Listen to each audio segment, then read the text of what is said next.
మీకు మోకాలు నొప్పి వచ్చినా, షోల్డర్ పెయిన్ వచ్చినా, స్పైన్ వెన్ను పెయిన్ వచ్చినా గానీ, మీరు డాక్టర్ గారికి వెళ్ళినప్పుడు మీకు ఒక ఎక్స్‌రే రాస్తారు. ఫస్ట్ ఆఫ్ ఆల్ ఎక్స్‌రే తీసుకొని రా అంటారు. మీకు ఎక్స్‌రే గురించి ఒక సీక్రెట్ చెప్తాను. ఏంటంటే, ఎక్స్‌రేలో మీ నొప్పికి గల కారణము 5% కూడా తెలియదు. అంటే ఎక్స్‌రేలో ఏం కనపడతాయి? ఎక్స్‌రేలో బోన్స్ కనపడతాయి.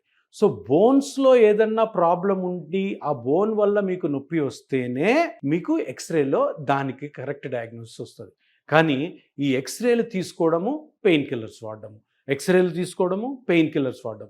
ఇది చేయడం వల్ల రియల్‌గా ఆ జాయింట్‌లో గానీ, స్పైన్‌లో గానీ ఏమి డ్యామేజ్ జరుగుతుందన్నది మనకి తెలియకుండా ఆ ఎక్స్‌రేలు తీసుకుంటూ ఎక్స్‌రేల వల్ల ఏం ఇన్ఫర్మేషన్ తెలియక మీరు పెయిన్ కిల్లర్స్ వాడడం ద్వారా పెయిన్ కిల్లర్స్ వల్ల వచ్చే కాంప్లికేషన్స్ వస్తాయి. అది కాకుండా అసలు ప్రాబ్లమ్ ఏంటన్నది తెలియకుండా ఉంటుంది. అందుకని మీరు తప్పకుండా జాయింట్ పెయిన్స్ వచ్చినప్పుడు ఒక అల్ట్రాసౌండ్ మస్కులోస్కెలిటల్ డైనమిక్ స్కాన్ అని ఒకటి ఉంటుంది.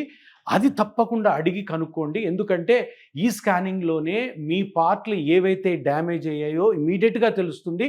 ఇమ్మీడియేట్‌గా ఈ డ్యామేజ్‌ని ఎటువంటి ఆపరేషన్ లేకుండా చిన్న ఇంజెక్షన్‌తో ప్లాస్మా థెరపీ తోటి మీరు కంప్లీట్‌గా రికవరీ అవ్వచ్చు.